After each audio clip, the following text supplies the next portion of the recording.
Are you satisfied with your understanding of sustainability?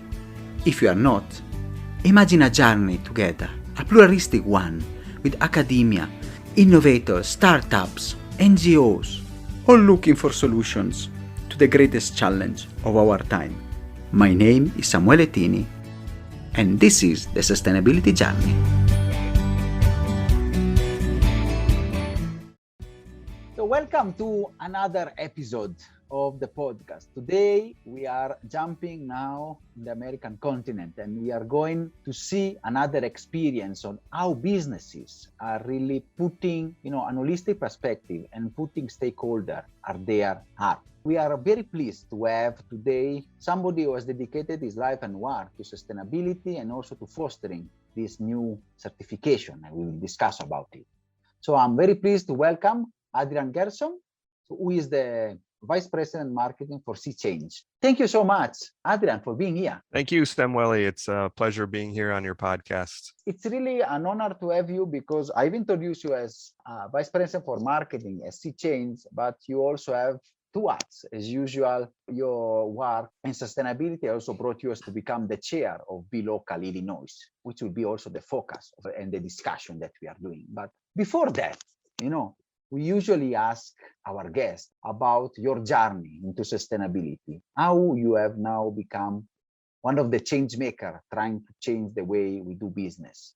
It's been a wonderful journey for me. I think it's one of the things that brings me hope and inspiration on a daily basis is being involved in sustainability and social justice through the B Corp movement. The path that I took to get here really started about 10 years ago with a good friend of mine, Tim Frick, who founded BLocal Illinois here in Chicago. And the way I became involved was I owned my own marketing agency at the time and was looking to get certified as a B Corp because I learned about BCorp Certification through Tim Frick. And by being exposed to the message of the community, I began to volunteer about a decade ago with BLocal Illinois and have supported the growth of the community over the years. And 10 years later now, I lead BLocal Illinois. And I'm looking forward to growing the next generation of leaders such that I can at some point step back. But it's been an amazing journey. And I think, like I said, about the one that brings me hope and inspiration, it's easy to look around at the world today and feel a lot of despair and kind of pessimism because of all the things that are happening that are negative socially and environmentally. But there are some bright spots out there. And the B Corp movement is one of those for me, where you think about, even if you feel like you don't have as much power as an individual and you think about the collective power of business to affect change, I think that's one of the things that excites me the most about the B Corp movement is that business for so long has been the creator of a lot of problems. So I think it's also one of the few forces that has enough power and collective energy to address some of those same problems that it's created really over the last 50 years. It's really a long journey. 10 years you have walked, and I really like what you said, because that is also the purpose of how we serve our audience with this podcast, giving voice to change maker, to positiveness, addressing the worry and seeing solution. One quick question for the audience about B Corp. What is the B Corp movement? And then we have discussed before in some previous episodes, but if you can give us, just a small introduction of the context. Yeah, I think that's helpful. Fortunately, there's a growing awareness about what the B Corp movement is, but there's still a lot of room to grow and to create that better understanding. But at its core, the B Corp movement is about using business as a force for good to affect social and environmental change.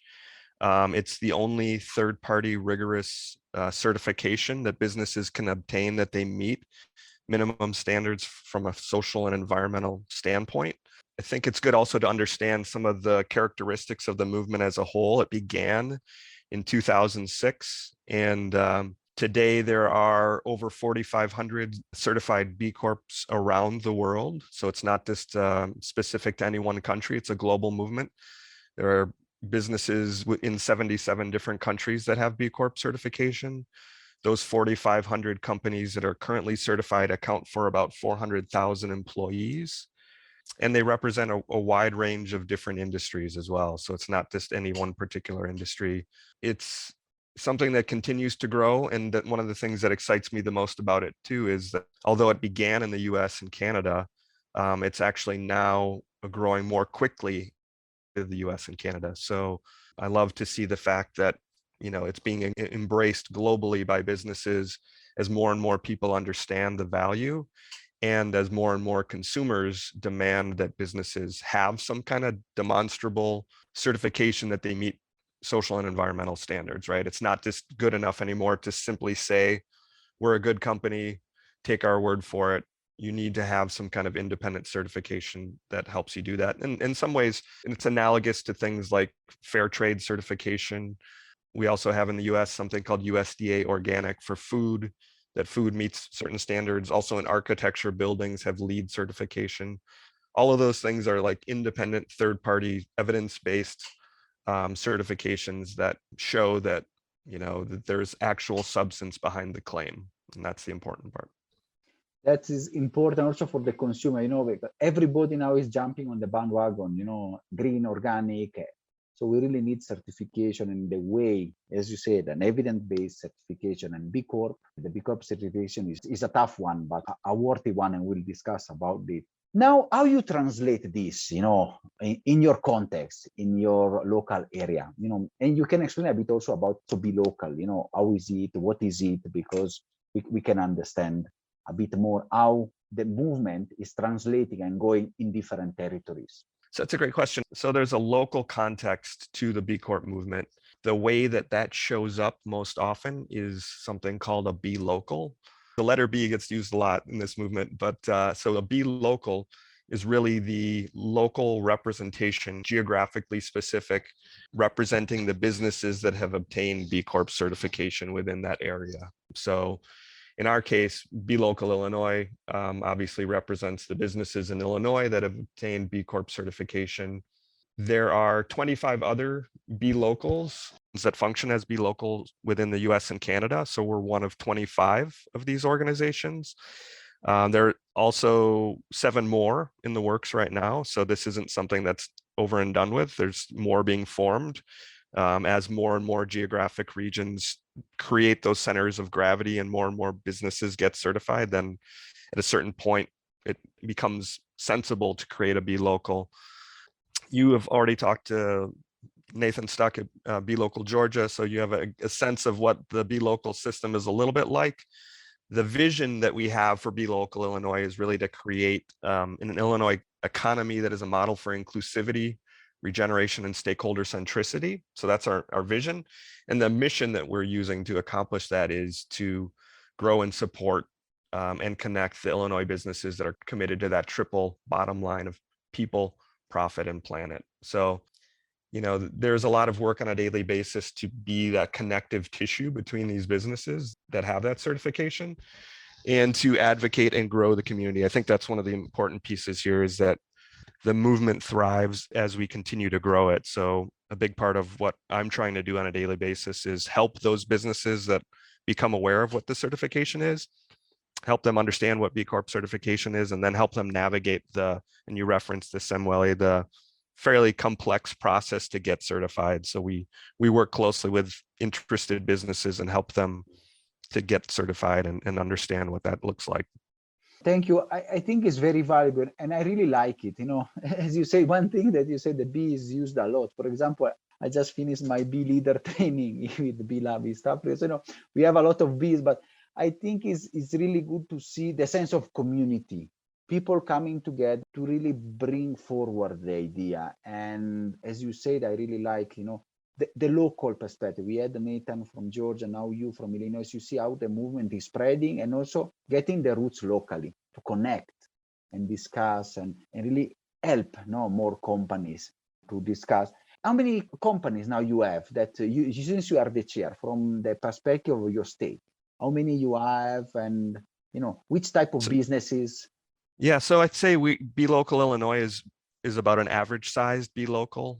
We aspire to be much larger, and we hope to get there. The larger BLocals in the United States have several hundred certified B Corps that are a part of their community. In Illinois, we have 30 businesses that are currently certified as B Corps in our community. That number grows, every year, several are added. And we've seen, particularly in the wake of COVID and all the social unrest in the United States, more interest in certification.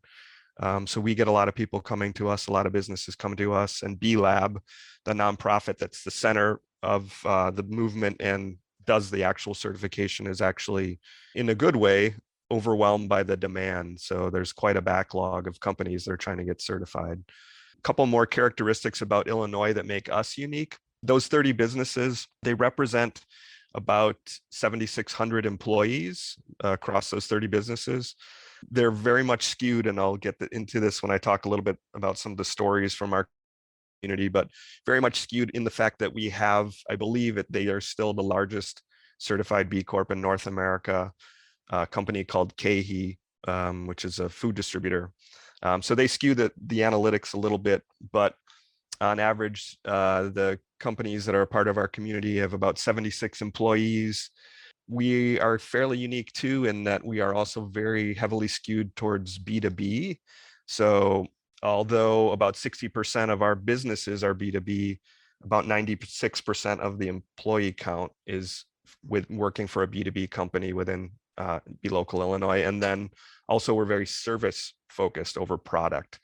So that tends to be about 70% of the businesses in our community, which also translate to 98% of the employees. So that is a couple characteristics that make us unique in Illinois, that we're very B2B service focused. Whereas if you might go to some of the other different BLocals, you might find more that are like B2C. And that's where people tend to know the movement a little bit more, the B2C brands in the United States anyway. Ben & Jerry's is a famous ice cream company that's now owned by Unilever. That's a certified B Corp. Patagonia, that makes apparel and outdoor clothing, is a really well-known B Corp, as are things like Seventh Generation that makes household products. Those tend to be the companies that people know the best, less so the B2Bs, right? Which is the focus of BLocal Illinois. Thank you. And then you are part of it, because I'm sure, also you are focusing on the B2B, but it's really interesting because you can see the diversity within the movement. It's not just for the small manufacturer but it's really also a movement that can encompass large, small, medium, and all different type of sectors. That's true. Now I'm really interested, to learn a bit more about your BLocal Illinois, some stories, and really a bit more about the organization you're working with. If you can share with us something that would be valuable. I'd love to share just a few stories, if I could, Samuele, about our community. This was actually kind of difficult for me to decide who to feature in terms of the 30 businesses that are a part of our community, because there's so many wonderful stories of people doing amazing things with their business and focused on impact in our community. So in order to not make this a multi-hour long podcast, I chose the three that I thought would make for interesting listening, and that represent kind of a range too of different businesses. And I wanted to share some of their stories. And then I was going to close. The last story I was going to tell you about and share with your listeners was about a business that's working on their certification now, but it's a company that's really exciting me. Wonderful. No, thank you for your sharing. I know we can have part 1, part 2, part 3, because I'm sure the stories, they are all inspiring. And then, you will see also the passion behind this company. So I'll start with one of our smallest companies again. So like you mentioned, that the scale of the movement is quite a range, and they go from sole proprietors to one person to thousands of employees. And this first company in BLocal Illinois that I wanted to discuss is called Mightybytes. They're a digital consultancy, just under 10 employees. But one of the reasons that they're really exciting to talk about is the scale at which they're having impact. So despite the fact that they're quite a small company, they're leading the way globally in defining an area of interest to business called corporate digital responsibility. So corporate digital responsibility, you can think of that really as kind of the cousin to corporate social responsibility. And because Mightybytes is a technology-based firm, they're more focused on technology. And so corporate digital responsibility is really made up of 3 primary pillars. You can think about the pillars as economic, social, and environmental. And why those are relevant and why we need to think about those more as part of businesses as a whole is, if you think about from an environmental standpoint, that technology and the internet is responsible for 1.6 billion metric tons of greenhouse gases. The internet is as large a producer of CO2 as some of the largest countries in the world. So understanding the footprint that the environmental footprint that technology has is a critical one that we need to address. And also the amount of e-waste that's produced. That's part of that environmental pillar of corporate digital responsibility, trying to understand how we can deal with that e-waste. From a social standpoint, we've all seen what technology can do in terms of conspiracy theories, misinformation, other things like that. So understanding that social dimension of technology. And then lastly, economic components of technology as part of corporate digital responsibility. If you look at the huge wealth gap that's a part of society right now and how it's growing, technology is really fueling a lot of that. So there's really an uneven distribution of wealth, and we want to understand as part of corporate digital responsibility what that looks like. So I'm really excited that Mightybytes is leading the charge on a global level of defining corporate digital responsibility and promoting that understanding within the global business community. So this is amazing from a small Illinois consultant. So that's one quick story. The next one is pretty massive leap. And I want to make that point, right out of the gate, that this is one of the ways in which that community varies, and talk about KeHE. So our largest certified B Corp in Illinois, which is also the largest in North America, is a food distributor that has distribution centers throughout the United States. They supply major grocery chains with organic and natural foods. So they have 5,500 employees. And like a lot of the certified B Corps that are doing this, this is one of the areas that excites me the most. I think you can think of B Corps in a lot of ways as business connected to impact. So the business part is a vehicle for generating revenue that then fuels the impact. And that's what a lot of B Corps are doing. It's what they do as a business is in some ways almost immaterial to the impact that they're trying to create. So in KeHE's case, they're a food distributor, but they also have created a foundation as part of their business that they use to fuel donations to nonprofits around Illinois and globally. And the other thing that's very interesting about them as a business is they're employee owned despite their size. So they're a very large company, but they're employee owned. And they also require employees to be a part of the philanthropic efforts that they're undergoing as part of their foundation. So they have their core business, which is KeHE, and then have KeHE Cares, which is a foundation which connects to their core business, which is that engine for impact that all employees are required to be involved in. And they're also focused on really exciting things like supplier diversity. So looking at their whole chain of suppliers and trying to figure out ways to make it as diverse as possible. And then also looking at their portfolio of brands that they get into grocery stores and try and maximize those that are impact-focused brands. Wow, that is interesting. Wonderful story. So we've gone from very small to very big. And now we have one that's kind of in the middle. And it's also, the first two companies I mentioned were B2Bs. Like I said, Illinois is very B2B focused. This last one is a B2C. And it's a company that I really love too, called Flowers for Dreams. And like KeHE, they have a core business, which is selling flowers to people and businesses. But at the end of the day, like KeHE, they are also focused on a foundation that they've created, which is a vehicle for distributing wealth to nonprofits. They've only been, I believe, around a decade now in business, and approaching the $1 million mark for donations. And over 150 different nonprofits have received distributions from Flowers for Dreams.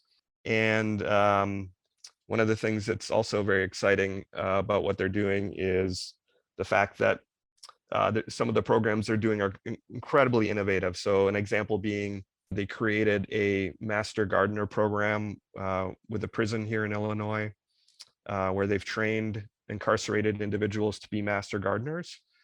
And they're looking to replicate that program nationally. So it's not, again, on the surface, you look at their business and it's selling flowers, but behind the scenes, there's so much happening from an impact standpoint relative to all the social and environmental causes that they're supporting. That's incredible. Wow, that's such an impact business model. And I really like the way they're really also giving back to the community and also to people that they often are locked from getting employment. So it is really interesting.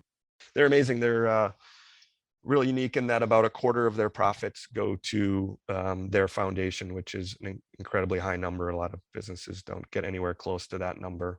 And then the last company that I wanted to touch on is one that's currently working on their certification, and one that I really love, partly because of their story and also the fact that the owner lives just a couple blocks from me. And I didn't even know that until recently, but it's a really amazing story. It's a company called WasteNot Compost.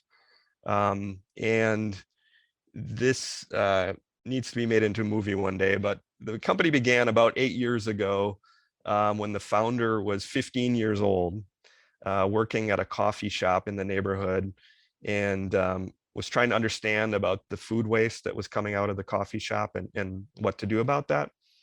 And so what he began doing was, at the end of the night, taking home food waste to his home a block or two away from the coffee shop.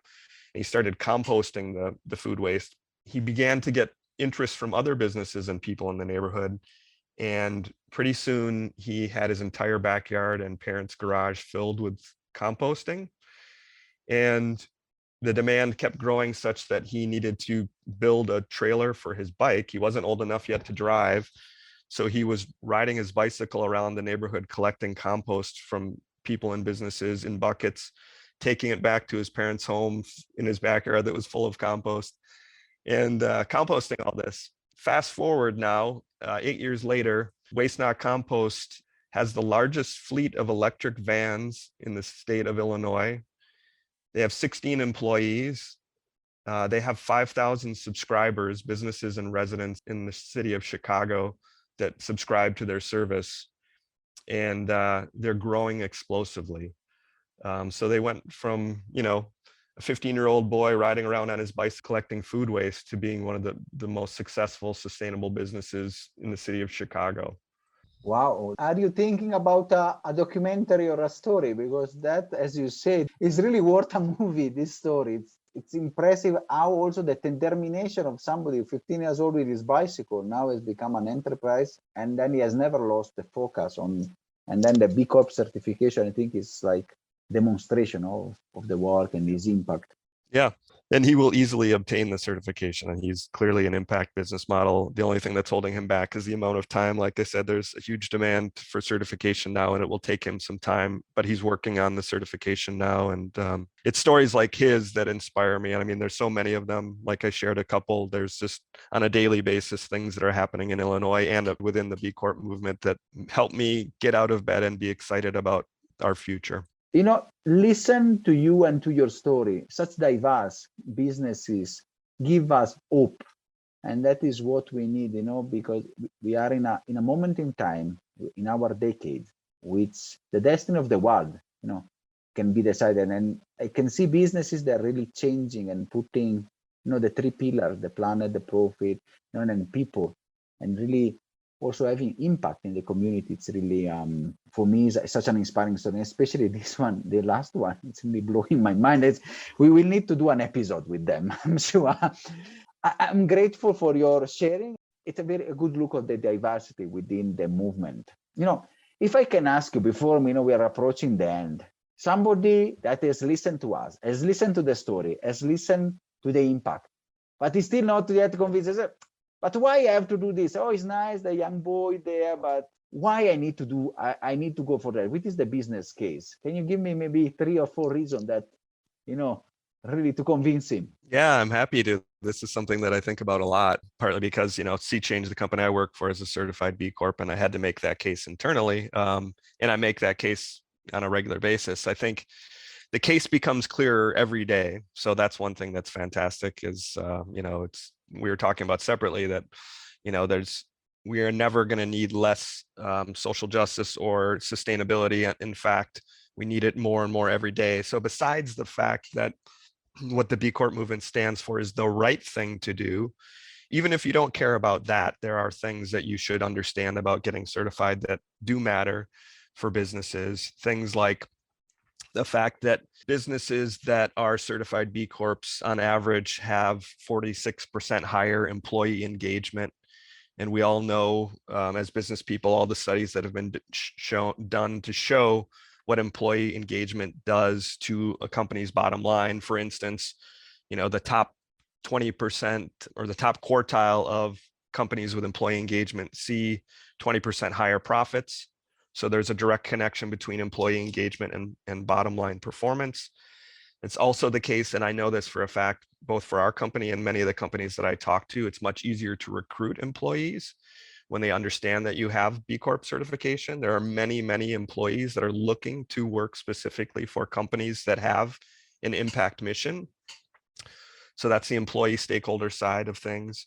It's also the case too, there's been a lot of studies that show that the majority of consumers are willing to pay more for sustainable products.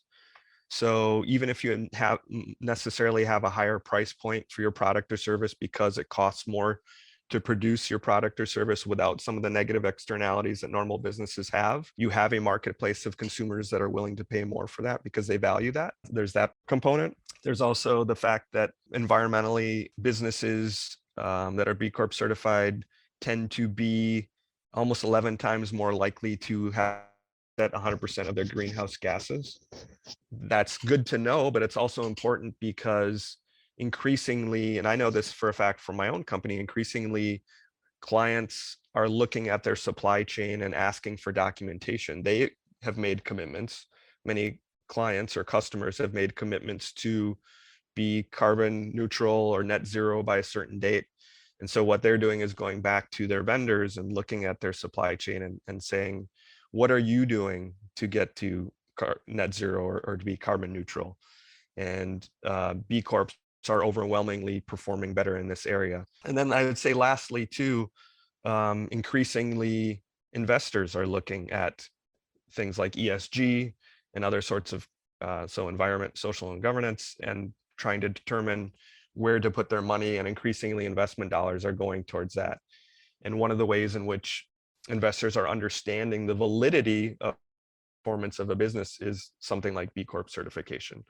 So again, by having that B Corp certification, you've already done a lot of the work that you need to do to demonstrate that ESG performance. So there are a whole host of reasons like those that I just mentioned that really, go beyond the moral and social value of the certification and directly connect to bottom line performance of a business. So I think too, really, one of the things that I've taken away from this too is in order to get B Corp certification, you have to be a well-run business. It's a difficult task to get through the certification process. And by virtue of going through that whole process, you better align how your business operates. And so I think it's even this from a general business hygiene, business health sort of perspective, it really helps your business. Even if at the end of the day, you just do the B impact assessment, which is the assessment to get certified, and choose not to get certified, just going through that will help you understand how to better function as a viable business. Wonderful, Adrian. Now, are you listening? Have you listened properly from the audience? I think now the case is very clear, and also the research and the work is really showing how the B Corp movement, it has an awful lot of advantages, which, as you say, they go beyond the moral and let's say but they are sound business objectives. And thank you, Adrian, for reminding us all those advantages and points. It was a wonderful episode. Thank you for sharing your experience. Thank you for sharing, the stories, such inspirational stories. And we usually finish, with a sort of message. And you have given us a lot of food for thought and valuable insights and on how to transform businesses. So, but a final message to our audience, which comes from you. Yeah, similarly, I'll go very personal with this one. I think the final message for me would be to, I imagine the listeners are like-minded people like you and I think understanding the difficulty of working towards creating greater sustainability, I would offer up and recommend that one does that work with a sense of joy inside. As I mentioned earlier in the beginning, it's easy to see a lot of the problems in the world, but I think when you approach the work of social and environmental justice and sustainability with a sense of joy in your heart, you're going to accomplish much more than you would if you were fueled by the kind of guilt, shame, or depression around the bad things in the world. We really have an amazing opportunity to create such positive change that is the optimism that you can draw on as you're doing this work, because there's an incredible opportunity for us to create positive impact in the world, and it should be a source of joy. So I try to think about that every day, and it does bring me hope and inspiration, and I hope you all find that inside too. Thank you so much, Adrian, and we hope that this episode has given, as you say, joy and hope to our audience and really help them feel the passion and the work that you are doing and all the movement is doing. Thank you so much, Adrian, for your time and for being with us. I'm sure we will come back to discuss with you your wonderful and experiences within the BLocal Illinois and your broader experiences. Thank you, Samuele. It's been great. Are you satisfied after this wonderful episode? Let's continue together our sustainability journey.